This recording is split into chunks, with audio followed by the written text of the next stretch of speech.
पुस्तक भगवान वीरो मंगलम गोत्मो गणी मंगलम कुंद कुंदादो जयधर्मोस्तु मंगलम सर्वमंगल मांगल्यम सर्वकल्याणकारिणं प्रधानं सर्वधर्माणां जैनं जयतु शासनं जैनं जयतु शासनं। जय बोलो श्री अनंतानंद परम सिद्ध भगवान की जय। चिंतामणि पार्श्वनाथ भगवान की 1000 श्री शांतिनाथ भगवान की जय। परम पूजाचार्य श्री आदिसागर जी महाराज की जय। परम पूजाचार्य श्री शांति सागर जी महाराज की जय। परम पूज्य प्रथम गणनियारिका रत्न श्री 105 विजयमती माता जी की जय। जैन धर्म की जय। जिनवानी माता की जय।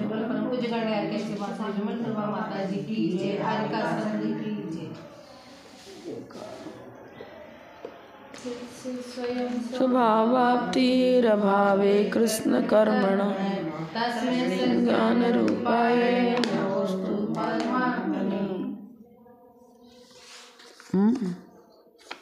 5 तो हो गया था, 6 दिग्देश सेवक गायत्री ये भी हो गया। 11 नंबर रागद्वेषद्वयी दीर्घ नेत्राकर्षण कर्मणा अज्ञानात् सुचिरं जीव संसाराब्धौ भ्रमत्यसौ। इसके ऊपर ही रखना।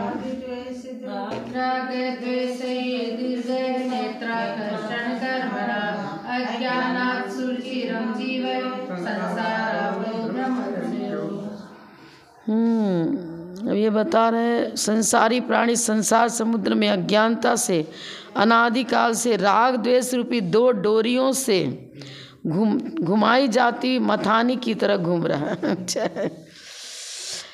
अभी रस्सियाँ एक जो बिलोते हैं ना दही, तो एक तरफ खींचते एक तरफ ढीला छोड़ते हैं, और नेत्राकर्षण जो गोल गोल नीचे लगाता ना, उसमें पत्तियाँ सी लगी रहती चक्र सा, उसको नेत्राघारई बोलते हैं। ठीक है, तो राग द्वेष रूपी तो रस्सी हो गई, और मथानी किसको बताया? अपना नेत्राकर्षण कर्मणा। मथानी कर्म हो गया। 11 और 10 8 जो कर्म है, ये कर्म के उदय से तो जीव घूम रहा है संसार में, तो घुमाई जाती मथानी की तरह। कर्मणा लगा दी ना, नेत्राकर्षण से मथानी लिया, तो कौन सी मथानी? कर्म। कर्म, अरे अकेला जीव थोड़ी घूमेगा, जीव को घुमाने वाला निमित्त तो कर्म ही है ना। द्रव्य कर्म, नो कर्म, भाव कर्म। अगर हम ऐसे जीव द्रव्य ले लेंगे ना, फिर संसार में तो फिर संसिद्ध भगवान भी आ जाएंगे। कर्म सहित जो कर्म सहित चलना पड़ेगा। तृतीया भक्ति लगाई ना, कर्मणा मने कर्म से। नेत्राकर्षण मथानी, कर्म रूपी मथानी। अब कर्म है तो जीव तो रहेगा ही रहेगा। संसारी जीव जो घूम रहा है चारों तरफ से संसार में, चारों गतियों में, उसको घुमाने में कारण कौन है? कर्म। मुख्य रूप से भाव कर्म लेंगे, व्यवहार ऐसे तो द्रव्य कर्म भी ले लेंगे, नो कर्म भी लेंगे। ये लिख रहे हैं, जैसे जमे हुए दही के मटके में रही मथानी को डालकर रस्सी से उस मथानी को बांधा जाता है। पूर्व रस्सी, उस रस्सी को कभी दाएं हाथ से खींचकर कभी बाएं हाथ से खींचकर उस मथानी को घुमाते रहते हैं। इसी तरह राग देश रूपी 2 रस्सियों से, राग देश 2 रस्सी अलग अलग हो गई, संसारी जीव मथानी की तरह संसार में घुमाया जाता है। संसारी जीव घुमाया जाता है, पर घुमाने का कारण कौन है? राग द्वेष। राग द्वेष भी रस्सी है, हाँ, लेकिन उसको संचालित कर्म ही करेगा। इस मोहिनी कर्म हर जगह आ रहा है ना। मोहिनी कर्म मुख्य है, गुण स्थानों की वृद्धि में, हानि में, सब में तो मोहिनी कर्म का उदय उपशम उपशमी कारण बनता है। हो गया घुमाने वाला तो कर्म, और राग द्वेष की रस्सी और मथनी जीव। इस जीव को घूम कौन रहा? जीव घूम रहा, घूम तो रहा है जीव रहा है ना, तो मथनी हो गई वो तो, और रस्सी हो गई राग द्वेष, और जो घुमाने वाला है वो कर्म। देखो दूध जो है ना, दही समान, दही मत रहे, तो दही जीव स्थानीय हो गया। अच्छा, दही को तो हुड़ गिला रहे ना, दही हो गया वो तो जीव, दही घूम रहा है जैसे। पर वो ठीक है, दही स्थानीय जीव हो गया, लेकिन जमा हुआ दही अपने आप तो संचालित नहीं होगा, इधर उधर होगा नहीं, हिलेगा नहीं। जब हम उसमें मथानी डाल करके रस्सियों से उस विधिवत ढीला करेंगे, खींचेंगे, तब तो वो दही के अंदर फंक्शन होगा। दही तो संसार हो गया एक तरह से। अब संसार तो क्या, संसार अलग से कोई है ही नहीं। हाँ। संसार अलग से कोई चीज़ नहीं है, जीव और कर्म, बस वही लेना पड़ेगा। उस कर्म बंध के उदय होने पर यह जीव अनादिकाल से द्रव्य क्षेत्र काल भाव संसार की चारों गतियों में भ्रमण कर रहा है। द्रव्य क्षेत्र काल भव और भाव, ये हुआ संसार। अब सही पूछो तो ना, जो संसार ये बता रहे हैं, तो ये जो रचना है ऊर्ध्वलोक, अधोलोक, मध्यलोक की, इसको संसार नहीं कहेंगे। कारमाण वर्गणा है, उसको द्रव्य ले लिया। क्षेत्र जहाँ यह जीव उत्पन्न होता है, जन्म क्षेत्र हो गया। काल अपना जो परिणमन है, भाव जिस गति को हम धारण कर रहे हैं, और भाव हमारे वैभाविक परिणत राग द्वेष आदि परिणाम। लेकिन कर्म कांड के अंदर गोमठ सार में आचार्य नेमिचंद्र आचार्य लिखते हैं, कर्म कृत मोह वर्धित, ये संसार का स्वरूप बताया। ऊर्ध्वलोक, अधोलोक, मध्यलोक की रचना तो कहीं मिटेगी नहीं, अनादि अनिधन है। जितना अपना उसको संसार क्यों कहेंगे? जो संसरण कराता है। हाँ, ये द्रव्य जो रूप में जो ऊर्ध्वलोक, अधोलोक, मध्यलोक की रचना है, इससे यहाँ कोई कनेक्शन नहीं है। ये तो अनादि निधन है, पहले भी था, आगे भी रहेगा। इस रचना से कोई मतलब नहीं है। कर्म कृत मोह वर्धित, ये संसार का विशेषण हुआ। कर्म कृत, हमने स्वयं ज्ञानावरण, दशनावरण, मोह यंत्र आदि कर्मों को बांधा, और जैसा कर्म बांधा उसी के अनुसार आयु आदि सभी गतियाँ मिलती हैं। तो बस वही संसार रहेगा। संसार वही है। बाह्य संसार को कोई दुनिया नहीं मिटा सकती। अंदर में संसार जमा हुआ है। क्रोध, मान, माया, लोभ, राग, द्वेष रूप जो हमारी वैभाविक परिणति हो रही है, वो परिणति ही संसार है। इसलिए संसार को रचने वाला कर्म कौन? कर्म चित्रकार। नाम कर्म को चित्रकार कहा। ज्ञानावरण, दशनावरण को धूल की उपमा दी। मोहनी कर्म को अरि माने शत्रु बताया। भाई हमारा घात करने वाला कौन है? मोहनी कर्म। मैं तो मोहनी कर्म ही घात करता है। ज्ञानावरण, दशनावरण कर्टन की तरह से यहाँ पर्दा डाला दिया। अब पर्दे के बाहर की चीज़ हमें दिख नहीं रही, नज़र नहीं आ रही, इतना ही तो है ना।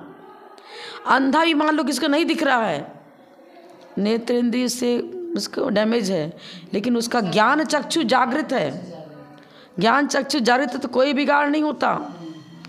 एक कोई ये थे ना, क्या नाम, अंधा था बिल्कुल, रविंद्र जी। हाँ, क्या सुंदर सुंदर रचना करते थे, क्या संगीत में उनके बल था वही, लेकिन परिणाम भी उनके बहुत अच्छे थे। अब तो इतना अच्छा बना लेते थे, कर लेते, वैराग बहुत अच्छा है। पर ठीक है, द्रव्येंद्रिय की रचना उनके पास नहीं रही, मतलब रचना तो रही, रोशनी नहीं रही उनको, तो उससे कोई ज़्यादा है नुकसान, लेकिन उतना नुकसान नहीं है। जीव को चारों गति में घुमाने के लिए ये नेत्र इंद्रिय की ज्योति का सद्भाव अथवा अभाव ये कारण नहीं बता रहे। हमको संसार में घुमाता है मोहनी कर्म, आवर्त बोलते, जब नदी में आवर्त, समुद्र में आवर्त गोल गोल गोल गोल घूमता, उसके बीच में यदि कोई जीव पड़ेगा तो नीचे घुसता चला जाता है, मर जाता है, बचता नहीं फिर तो भंवर। तो वो भंवर ही तो संसार है। उस भंवर को करने वाला कौन? मोह नहीं है, वही भंवर तैयार कर रहा है हमारे लिए। तो यही चीज़ बताना चाह रहे थे कि संसार अपने आप में कोई अलग चीज़ नहीं है। जीव की परिणति को ही संसार कहेंगे। जीव की परिणति ही संसार है। हमारी परिणति तो क्रोध, मान, माया, लोभ, राग, द्वेष रूप हो रही, वो परिणति तो संसरण करा रही चारों गति में। अब यह है कि उन्होंने एक दृष्टांत दे दिया कि भाई दही जमा जमा अपने आप तो उससे घी निकलेगा नहीं, मक्खन निकलेगा नहीं, उसको तो जिस जो विधि हम मथने की उस विधि से मथेंगे। तो हमें मथने वाला कौन है? हमारी ही वैभाविक परिणति, स्वद्रव्य, स्वक्षेत्र, स्वकाल, स्वभाव लेंगे यहाँ पर। अभी आप कहाँ पर हो? आपका निवास स्थान बोलो। टोडा रायसिंह। पर व्यवहार ने से नहीं, व्यवहार ने से है ये, उपचार से। व्यवहार माने उपचारित व्यवहार ने से। वास्तव में तो स्वचतुष्टय माने स्वद्रव्य, माने अपनी आत्मा ही स्वद्रव्य हो गई। अपने आत्मा का जितना विस्तार है वो ही हमारा क्षेत्र हो गया। क्षेत्र में जितना हमारा हाइट है, आत्म प्रदेश जितना उसका प्रदेश फैलाव है, पुरुषाकार जो उसकी आकृति है वो हो गया क्षेत्र। काल परिणमन स्वचतुष्टय से परिणमन करने की हमारे अंदर योग्यता है। ये काल द्रव्य तो निमित्त बन रहा है परिणमन में कराने में, और परिणमन तो हम स्वयं कर रहे हैं ना। तो परिणमनशीलता वर्तला रक्षण काल द्रव्य कल है, लेकिन वो बाह्य निमित्त उदासीन बन रहा है, वर्तन स्वयं जीव कर रहा है ना, उसमें परिणमन करने की योग्यता है। हाँ, और भाव माने हम जिस भाव में जिस गति को प्राप्त करते हैं वो व्यवहारने से वो गति है। वास्तव में हमने मायाचारी करी तो हमारे वो मायाचारी ने तिरंज गति डलाया। हमने लेशाओं की विशुद्धि के बल से रत्नत्रय की साधना से देवपर्या प्राप्त करी।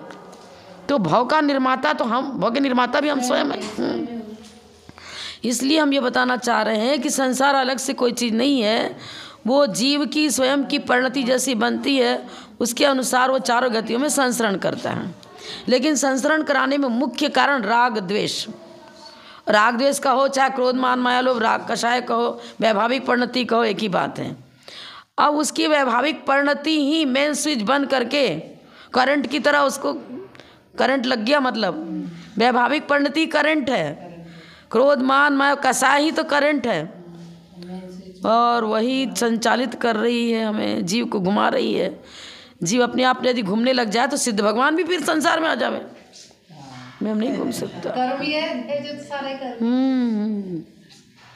इसलिए दही स्थानी हो गया जीव, क्योंकि उसको घुमाने में कारण सारे ये सब पड़ेंगे।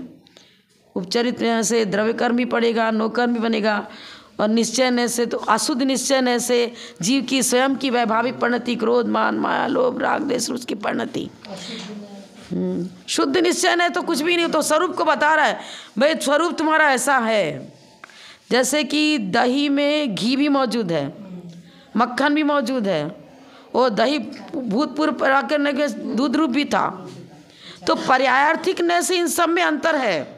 दही को दही कहोगे, दूध को दूध कहोगे, मक्खन को मक्खन कहोगे, घी को घी कहोगे, लेकिन गोरस में सब सामने, ऐसा न्याय ग्रंथ में बताया है। गोरस माने गाय के थन से निकला हुआ जो दूध है, अगर गोरस का त्याग है तो ना दूध पी सकता है, ना दही खा सकता है, ना घी खा सकता है, ना मक्खन खा सकता है, कुछ भी नहीं खा, क्योंकि गोरस में सब शामिल है। पर्याय हो गई, और द्रव्य दूध को द्रव्य स्थानी ग्रहण कर लिया, गोरस को, दूध को भी नहीं, गोरस को, गोरस द्रव्य स्थानी हो गया। अब गाय के दूध से निर्मित नाना प्रकार की पर्याय हैं, दूध भी एक पर्याय है, हाँ सब पर्याय अलग अलग है। तो ये चीज़ है, इसलिए यहाँ यह समझना चाहिए कि हमारी कषाय ही हमारे अंदर जो विकृति हो रही है वो विकृति ही संसार है।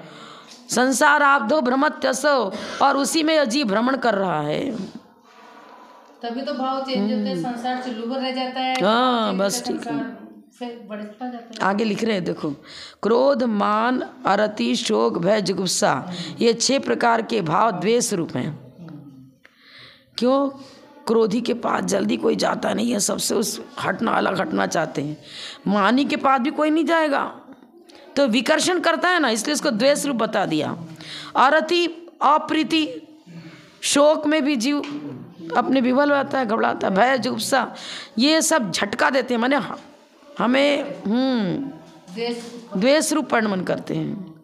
और राग रूप कौन परिणमन करेगा? माया। अरे धन संपत्ति के देखो कितना लगाव है। लोभ मतलब पाप का बाप कहा है, लेकिन लोभ से बच नहीं पाते। मतलब ये पंचेंद्रिय विषयानुराग को जन्म देता है ना। अच्छी सामग्री मिल गई, अच्छा गहना मिल गया, अच्छी साड़ी कपड़ा सब मिल गया तो कितना आनंद होता है। मन आनंद, पंचेंद्रिय विषयानुराग आनंद मानते हैं ना उसमें। तो इसलिए इसको पेज में लिया, मतलब राग में लिया, राग को जन्म देता है। हास्य रति, स्त्री वेद, पुरुष वेद, नपुंसक वेद, ये सब रति रूप है, राग रूप पैदा करते। आनंद का प्रतीक मानते हैं हम इसको, है नहीं आनंद रूप। तो राग भी संसार भ्रमण का कारण है, क्योंकि पंचेंद्रिय विषयानुराग की प्रतीक है ये तो, माया लोभ। और द्वेष किसी को शत्रु मान करके उसके प्रति मेरा बहुत ज़्यादा भयंकर विकर्षण होता है कि हट जाए हमारे पास से, रहे नहीं। क्रोध को देखते ही क्रोध जागृत होता है, ये चीज़ है यहाँ पर। तो सब अपनी परिणति को तो संसार बता रहे हैं, और क्या बता रहे हैं। और इन्हीं से द्रव्य कर्म नौ कर्म का बंध हुआ। इन दोनों में सब आ गए ना, राग द्रव्य कर्म नौ कर्म पौद्गलिक है, लेकिन अकेला पुद्गल मेरा नुकसान नहीं करता है। दोनों उसमें विष तो हम ही डाल रहे हैं। कारमान वर्गना है तो पूरे लोकाकाश भरी पड़ी हुई हैं, लेकिन हमारे राग देश परिणति को पा करके फिर 8 कर्म रूप परिणमन कर जाते हैं। तो परिणमन तो हम ही करा रहे ना। अपने भावों के साथ दूध तो पौष्टिक है, लेकिन उसमें विष डाला तो विष का दुष्प्रभाव रहा कि दूध भी विषैला हो गया। इसी प्रकार विष तो हमें ही छोड़ते हैं हमारे कषाय रूप परिणति से। तब ये द्रव्य कर्म और तैयार हो गया, मैं द्रव्य संसार तैयार हुआ हमारा। ये संसार के भ्रमण का मूल कारण राग द्वेष है, इसलिए राग द्वेष का परिहार करना परम आवश्यक है। यहाँ पर शिष्य पूछता है, स्वामी माना कि मोक्ष में जीव सुखी रहता है, किंतु संसार में भी जीव सुखी रहे तो क्या हानि है? कारण कि संसार के सभी प्राणी सुख को ही प्राप्त करना चाहते हैं। जब जीव संसार में सुखी हो जाए तो फिर संसार में ऐसी क्या खराबी है जिससे कि संत पुरुष उसके नाश करने के लिए प्रयत्न करते हैं? इस विषय में आगे आचार्य बताते हैं। वही है कांच। प्रश्न का आगे दे रखे, आगे प्रश्न दिया, ऐसा प्रश्न करने पर आगे का श्लोक रचा जाए। ठीक है, प्रश्न तो सही है भाई। जीव तो संसार में सुख का अनुभव करता है। हाँ, लेकिन बस ये तो अरे ये सुख मान रहे हैं, तात्कालिक है।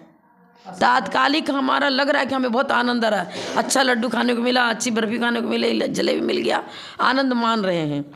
लेकिन यदि ये सुख होता, सुख उसको मानेंगे जिसके बाद फिर दुख उत्पन्न ही ना हो, स्थायी रहे तब तो। स्थायी को इसमें कोई भी चीज़, चाहे रसना इंद्रिय का विषय हो, चाहे घ्राण इंद्रिय का विषय, ये तो सब तक जब तक आपका पुण्य उदय है तब तक इस सामग्री आपको उपलब्ध हो रही है। और जैसे पुण्य का खाता खत्म हुआ, सारा ये इस सामग्री कब कैसे गायब हो गई पता ही नहीं चलेगा। सब कुछ इस सामग्री थी, धर्म भी था।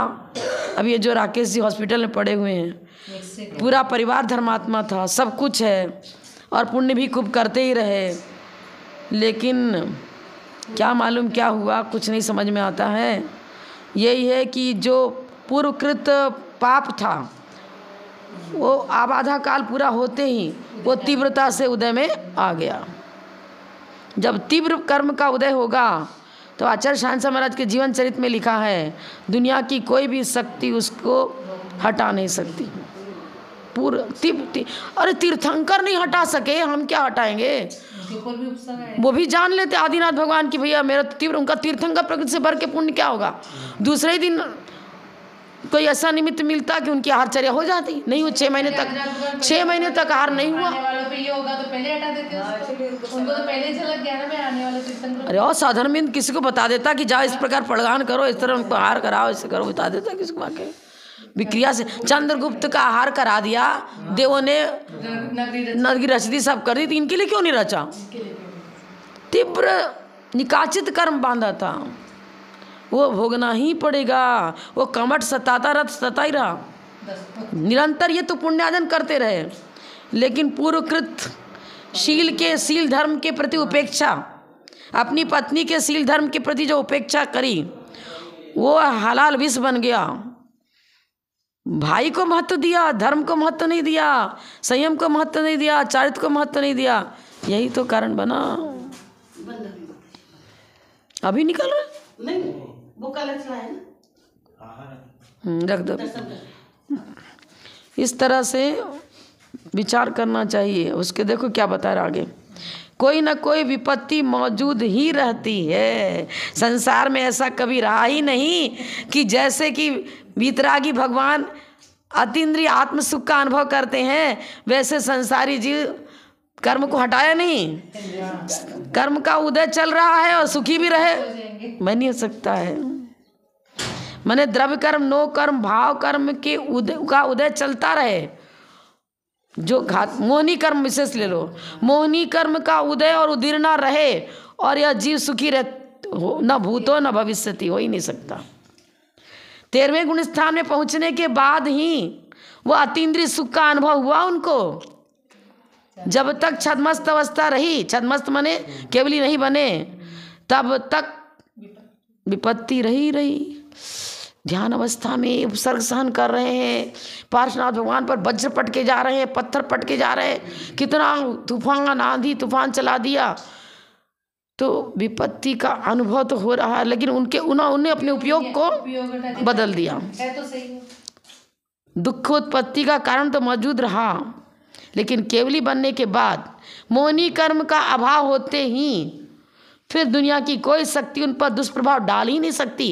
केवल ज्ञान होने के बाद कमठ ने उपसर्ग किया क्या? कर ही नहीं सकता। केवली होने के बाद जब तक घातिया कर्म की मौजूदगी थी तब तक उसका उपसर्ग चलता रहा, और जैसे ही पृथक तो एक सूच क्रिया प्रतिपाती इस ध्यान की अवस्था में आ गए तो विपरीत क्रिया निवर्ती नवे गुण पृथक वितर्क एकत्व वितर्क, हाँ एकत्व वितर्क मतलब 12वें गुण स्थान में पहुँच गए, वहाँ क्षीण मोह हुए, बस वहीं तक। जब तक मोहिनी कर्म का दुष्प्रभाव चल रहा था तब तक अतीन्द्रिय सुख नहीं मिला, और 12वें गुण स्थान में पहुँचते ही अब वो तो समझ लो कि एक सिक्के का दो पल रहा, इधर 12वां गुण स्थान ले लो, इधर 13वां गुण स्थान ले लो, ऐसे ही है। क्योंकि क्षीण मोह होते ही चलो केवल ज्ञान नहीं हुआ, लेकिन मोहिनी कर्म का नाश होते ही ठीक दूसरे समय में ज्ञान और दर्शन और अंतराय ये तीनों भी चले गए। मतलब 12वें गुण स्थान में तो मोहिनी कर्म गया, और 12वें गुण स्थान का अंत होते ही ठीक दूसरे समय में ज्ञान और दर्शन और अंतराय सब चले गए। उसमें कोई पुरुषार्थ नहीं किया, पूरा पुरुषार्थ भव का और वर्तमान भाव का भी मात्र मोहिनी को नष्ट करने में गया। इसलिए तो रागत द्वेष से दही बता दिया, रस्सी का उदाहरण दिया ना, रागत द्वेष से दही दीर्घ और लगा दिया, लंबी चौड़ी है, ये तुम्हारी छोटी मोटी रस्सी रहती है।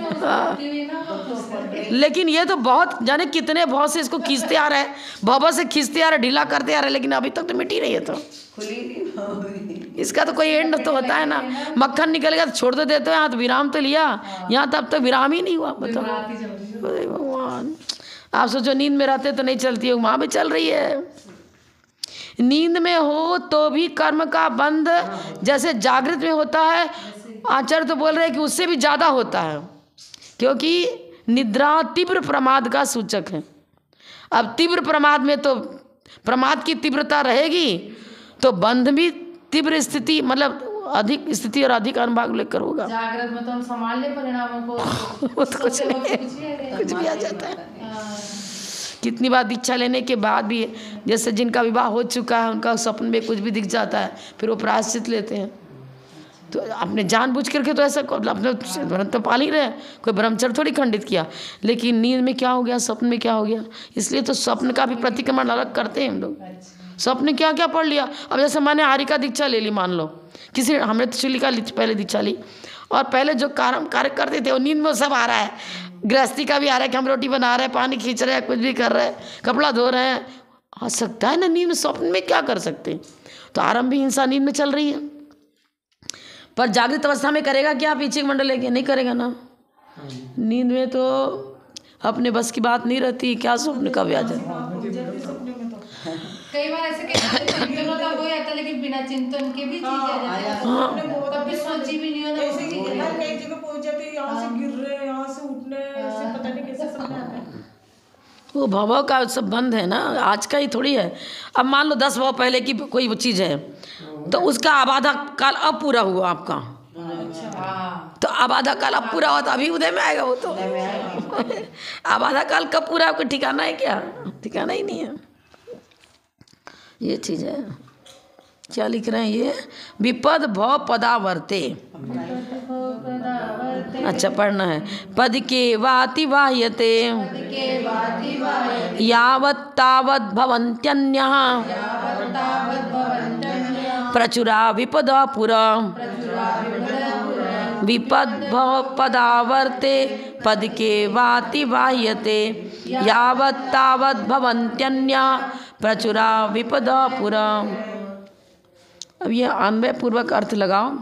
पहले भव पदार्थे, पदावर्ते, आवर्त यहाँ भी दिया है।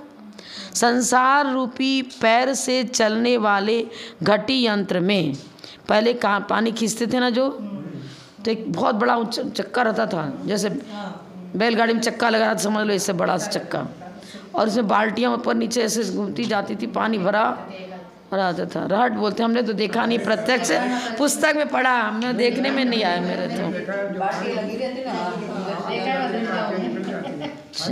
हमें देखने में नहीं आया, इसमें पुस्तक के आधार पर ही बता पाऊँगी।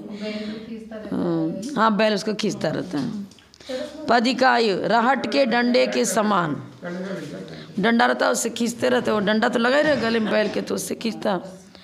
रहट के डंडे के समान जब तक एक विपत्ति समाप्त की जाती है तब तक दूसरी बहुत सी विपत्तियां सामने आ खड़ी होती हैं। यावत माने जब तक, क्या बोलते, विपद भव पदावर्ते। अब विपत्ति रूपी ये हो गया संसार को ही बता रहे हैं, संसार रूपी पैर से चलने वाले घटी यंत्र। तो पदावर्त का अर्थ हो गया घटी यंत्र। और घटी यंत्र संचालित कैसे होता है? संसार रूपी पैर से संचालित होता है। संसार रूपी पैर मैंने उदाहरण दे रहे हैं, दृष्टांत। हमारा जो भाव संसार, द्रव्य संसार, भाव संसार माने हमारी परिणति, पहले बताई दिया भाई संसार ये है। हाँ, वो भाव संसार ही पैर का काम कर रहा है। भाव संसार, जैसे कि आप मशीन से कपड़ा सिलते हो, एक पैर चलाने वाली मशीन होती है ना, तो पैर से उसको जो नीचे स्टैंड रहता है उसको ऐसे करते हो तो अपने आप वो चक्का ऊपर का घूमता है और सिलाई होने लगती है। बस वैसे ही समझ लो। तो संसार रूपी पैर, अब संसार वो जीव का स्वयं का परिणाम है। हाँ, और उससे घटी यंत्र घूमता है। किससे घूमता है? रहट के डंडे के समान। घटी यंत्र में रहट के डंडे के समान जब तक एक डंडा क्या करता है, वो विपत्ति का सूचक है। एक विपत्ति समाप्त हुई तब तक दूसरी विपत्ति आकर खड़ी हो गई। जैसे हमने असल में देखा नहीं है रहट, इसलिए मैं एग्जैक्ट बता भी नहीं सकती। मैंने रहट देखा ही नहीं एग्जैक्ट, इसलिए प्रैक्टिकल जिन्होंने देखा है वो पूरा क्लियर कर पाएंगे। आपने देखे भावार्थ पढ़ लो आप। एक खाली होती है, दूसरी बड़ी हो जाती है, फिर हो जाती है, दूसरी बड़ी हो जाती है। तो एक विपत्ति को खत्म करे, दूसरी विपत्ति आ जाती है, इससे उसमें लगातार ऐसे आती है। संसार रूपी घटी यंत्र में, आप देखा ही नहीं तो बता ही नहीं पाएंगे।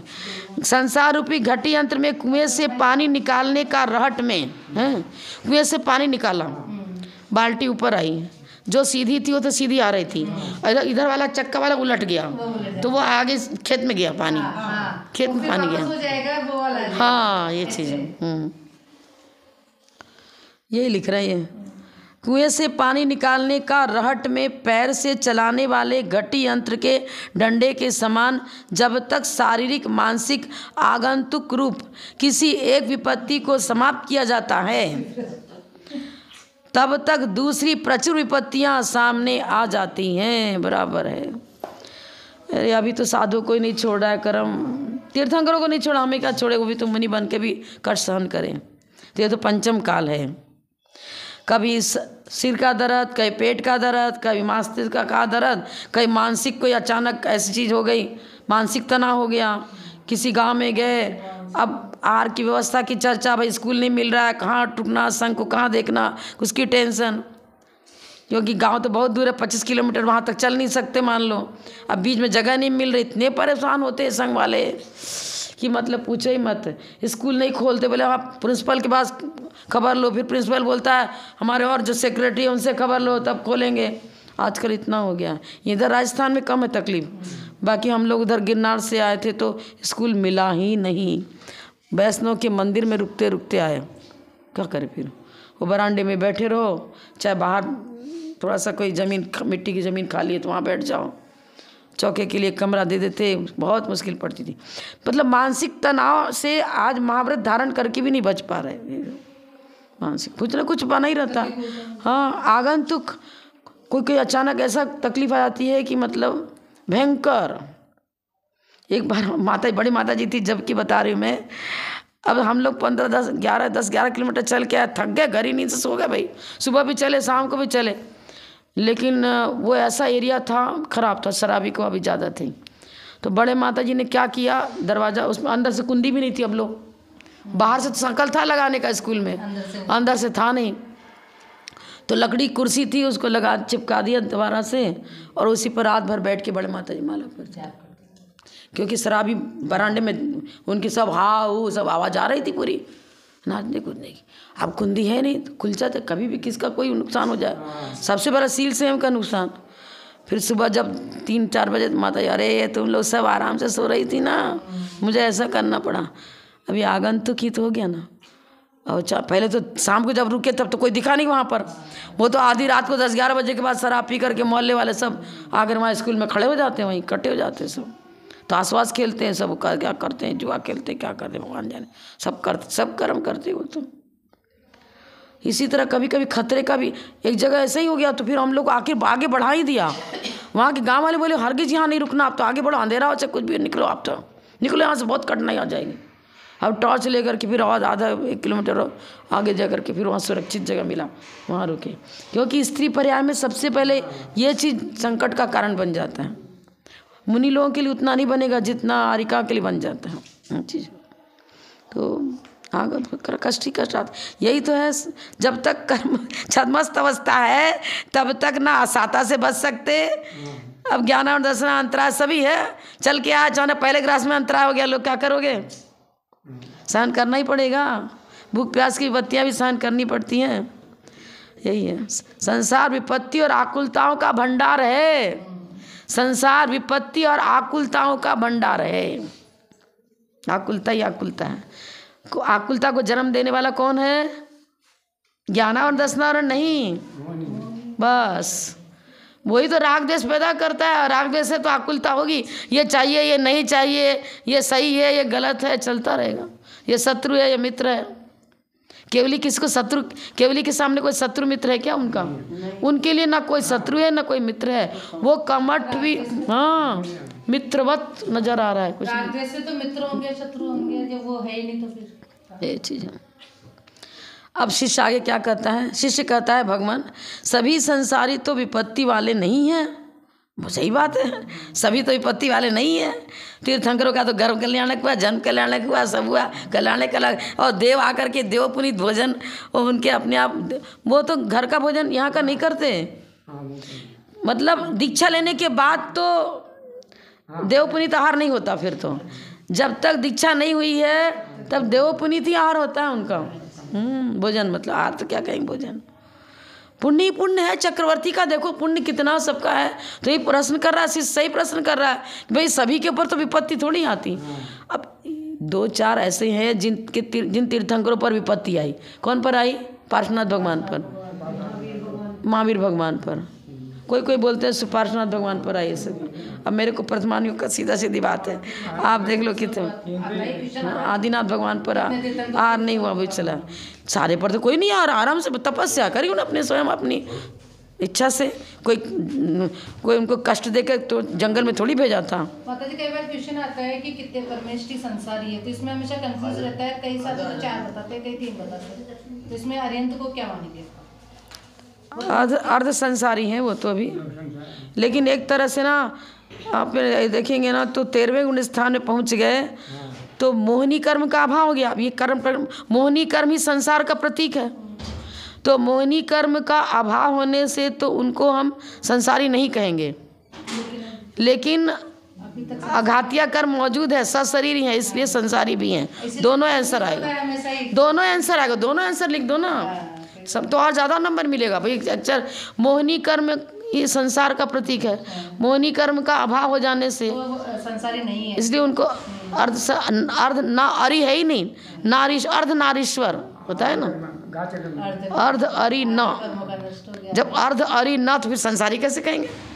आधा संसार तो मिट गया ना, और मेन संसार मिट गया। मोहिनी कर्म ही संसरण कराने वाला था।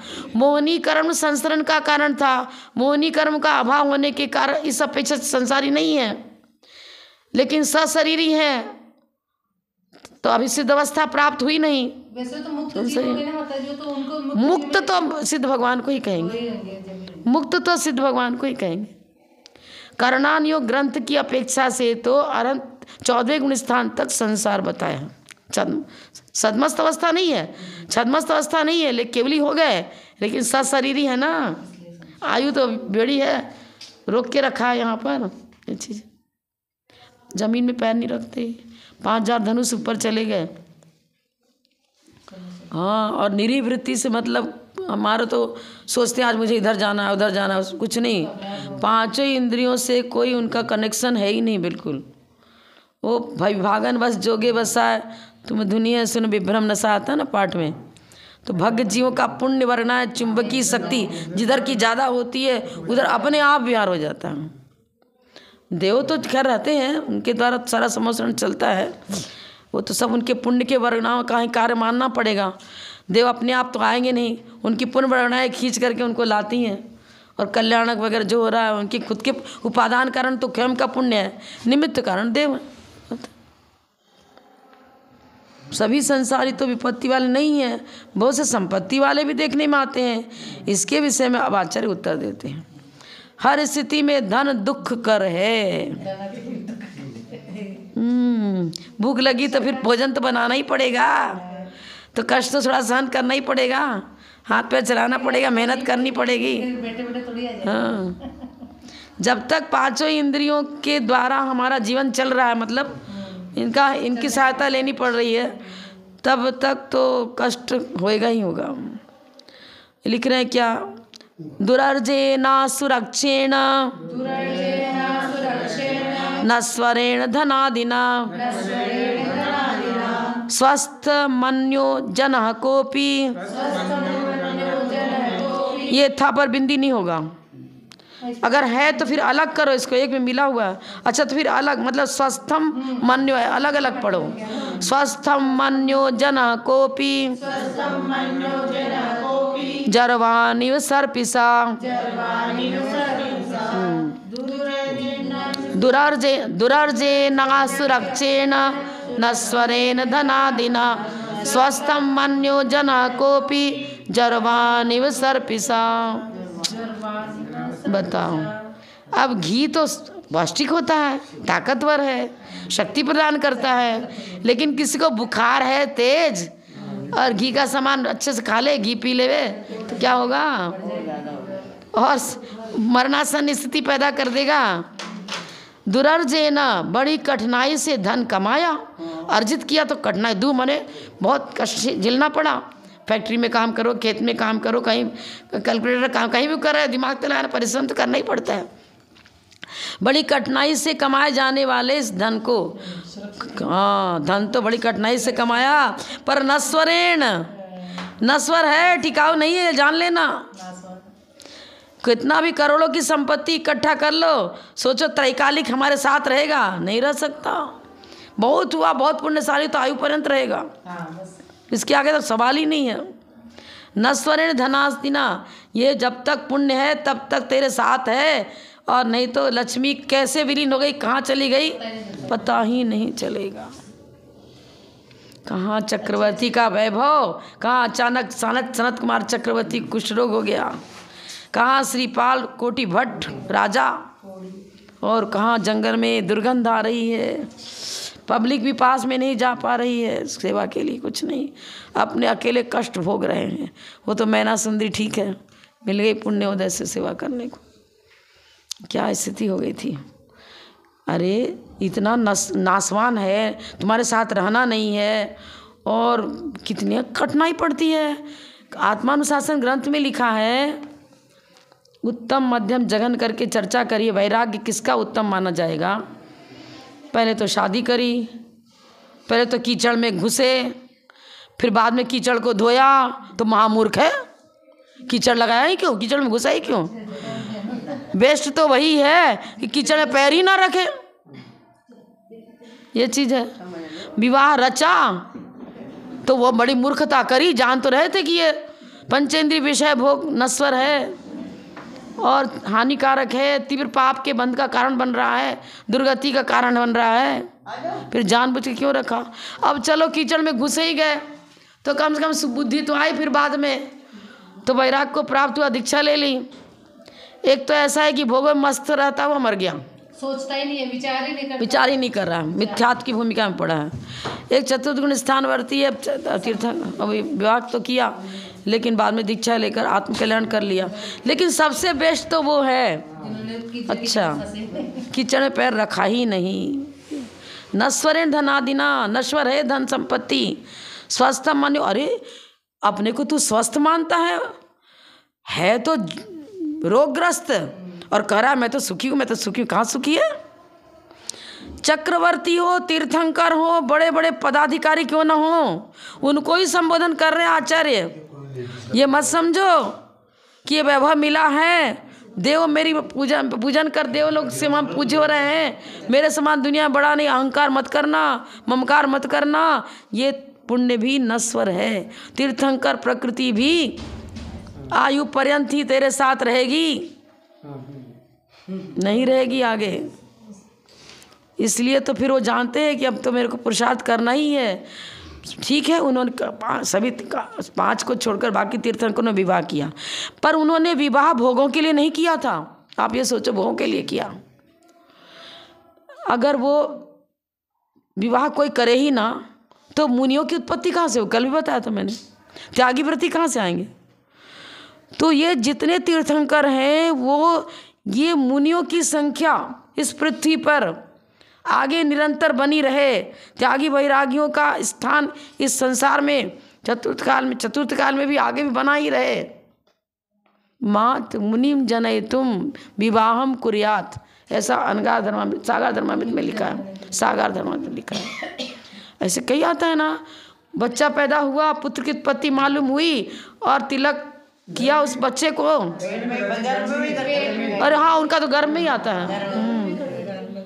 सुकौशल मुनि का तो गर्भ का ही आता है, और सुकमाल मुनि का तो अलग ही है। उसमें तो इसके एक का और किसी का है कि मतलब पुत्र की उत्पत्ति का सुना समाचार, जैसे सुना वैसे तुरंत तिलक करके निकल गए। एक और आता है, ऐसे भी आता है। हाँ? कौन सा? दासी ने पहले तो खबर ही नहीं किया था, खबर नहीं किया। जैसे बाद में उसको उसने कहा कि अरे क्या हो तो पता है, धो रही थी, किसका धो रहा है? तुम्हारा पुत्र रत्न की। अरे पुत्र रत्न की उत्पत्ति, तुरंत गए, तिलक किया, निकल गया। उसको उत्पत्ति होने के बाद निकल गया।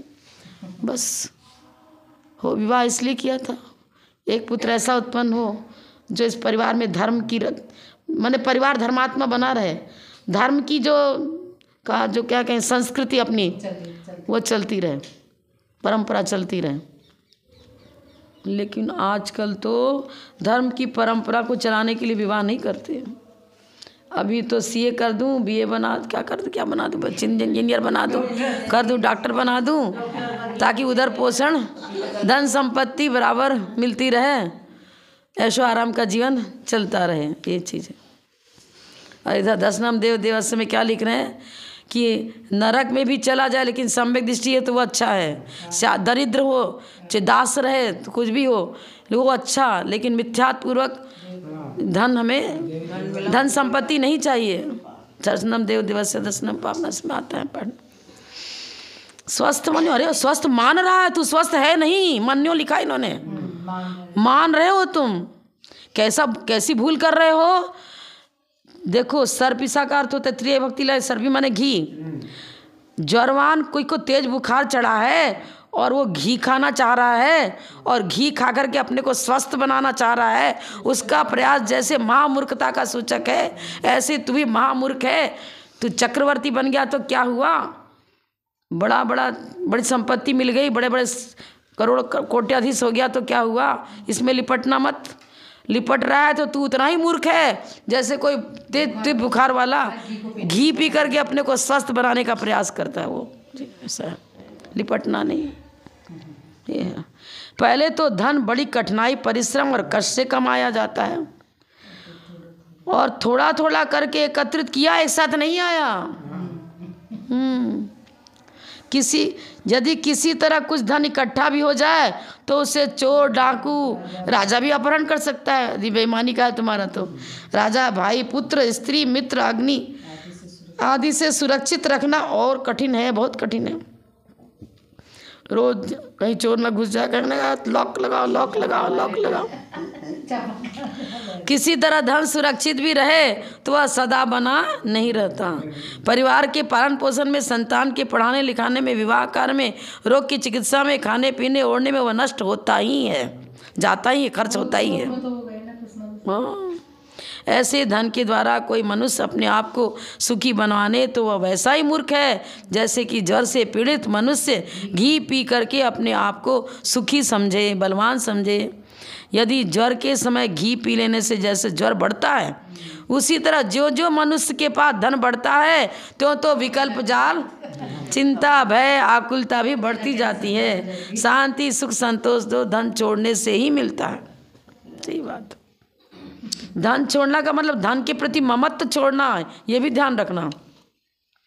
नहीं तो वही कुटिया, अंदर की कुटिया तो जली नहीं, बाहर की कुटिया जल गई है। हाँ, नेमीचंद पाटनी जब क्लास लेते थे प्रवचन सार का बताते थे, क्या बताया, एकांत स्थान चाहिए ना, शून्यागार मोस्तावाद परो परोधाकरण भय सुधी सधर्मा विसंवादा पंच करके लिखा।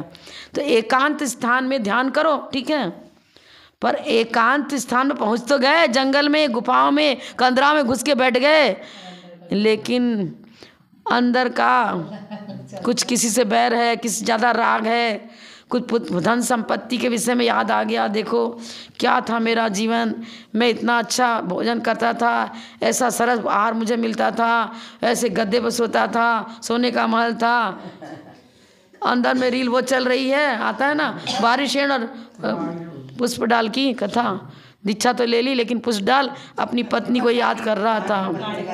और कहानी लुगाई थी तो भी उस विवाह के बाद एक दिन भी साथ में नहीं रहा, तो बस वही विकल्प रहा। क्या सोचती होगी, मेरा पति कैसा है, चला गया, मेरे को याद करती होगी, मुझे मेरे लिए रो रही होगी, ये कर रहा है, ये कर रहा है, बताओ। फिर आखिर फिर दीक्षा ली उसने, पुनः दीक्षा हुई, तब उसका गुण स्थान बढ़ा, नहीं तो मिथ्या दीक्षा लेकर के भी मिथ्यात्व गुण स्थान में ही, और निरंतर तीव्र पाप का बंध। जिसने ब्रह्मचर्य नहीं लिया है उससे भी ज़्यादा आकुलता उस व्यक्ति को होती है जो ब्रह्मचर्य ले तो लिया लेकिन अंदर का अनुराग जरा भी माइनस नहीं हुआ तो वो ज़्यादा तड़फड़ाता है। पुत्र पास में मौजूद है तो बेटा तो पास में, कोई विकल्प नहीं है, लेकिन कहीं बाहर चला गया और अचानक न्यूज आ गया कि अरे एक्सीडेंट हो गया, अब तो देखो क्या होना। जब तक पूरा न्यूज़ नहीं मिलता, जब तक पूरा एकदम इतनी व्याकुलता हो जाएगी उसको कि क्या, जैसे मछली पानी के बिना तड़फड़ाए ऐसे तड़फड़ाएगा वो। तो फिर दूरवर्ती छोड़ना नहीं चाहता था, लेकिन महाराज ने जबरदस्ती कहा ले दीक्षा छुड़ा दिया। अब उधर से लगा चुंबकीय शक्ति इसको उधर ही खींच, राग की चुंबकीय शक्ति तो वही मौजूद है, कई गुना ज़्यादा पाप का बंद करता है। जैसे कि आपने मान लो महाराज के कहने से आपने आलू का त्याग कर दिया, 1 महीने के लिए त्याग कर दिया, अब महाराज ने कहा क्या करे, जबरदस्ती छोड़ना पड़ गया। अब क्या है, आलू जिस समय खाए उतने टाइम तक ही अपना आनंद लिया, आलू खाने का आनंद उतने टाइम तक लिया, जिस समय खा रहा है उस समय आलू का आनंद लिया ना। अब तो दिन रात आरत ध्यान करे, जब महाराज काय को मिल गया, हमें तो अब खाना भाता ही नहीं है, हमें तो महाराज मिल गया, वो महाराज को कोस रहा है। और कब ये दिन पूरा होवे और कब खाना चालू करें, चलते फिरते उठते बैठते सोते जागते हर समय आलू याद आ रहा है। उस समय जब थाली परसी गई थी उस समय तो खाया ना, उस समय तो कई गुना ज़्यादा पाप का बंद होगा। खुद की इच्छा से छोड़े वही। इसलिए हम लोग तो कभी आज इतने दिन हो गया 5 दिन, हम तो कभी किसी को खाते ही नहीं कि तुम जबरदस्ती छोड़ क्या। ठीक है, आप प्रवचन सुन के स्वयं आप खुद सोचे कि मुझे क्या करना चाहिए। जबरदस्ती छुड़ाने से गड़बड़ हो जाता। यहाँ तो सारे बच्चे अपने आप ही आके बोल गए थे, बच्चे पाठशाला में संस्कार अच्छे हैं, हमको 1 महीने का आलू का त्याग है, कोई चातुर्मास में आलू का त्याग है, जमीकंद का त्याग है, छोड़ कर गया। तो ये तो विशेषता है उसकी, ये ज़्यादा मतलब विशेष संवरण निजरा होगी कि अपनी उत्सुकता से हमने स्वयं आकर निवेदन किया कि हमें ये चीज़ का त्याग कराओ, ये चीज़ है और उसका पलेगा भी। मान लो हमने आपसे ज़बरदस्ती नहीं छोड़ो, फिर आपके मन में आ गया, आपने छोड़ दिया, अब क्या हो 1 महीना, लेकिन आपने सोचा तो भावपूर्वक सोच छोड़ा है। फिर क्या कहता है, छोड़ा था 1 महीने के लिए और पाल लेता है जीवन भर, उसका वैराग सच्चा है। कहना भी चाहिए, ऐसी बात नहीं कि बिल्कुल नहीं कहना चाहिए, कहना चाहिए, लेकिन भाई कोई पात्र ऐसा भी होता है जो अंदर अंदर घुट तो रहा है, लेकिन कर दिया, घुट भी रहा, क्यों छोड़ दिया।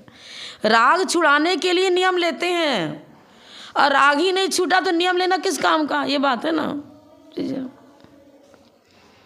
टाइम तो ज़्यादा हो गया, रहने देते हैं। सही, ठीक, 13 तक हो गया ना। 14 नंबर से पढ़ेंगे। जावानी की ज्ञान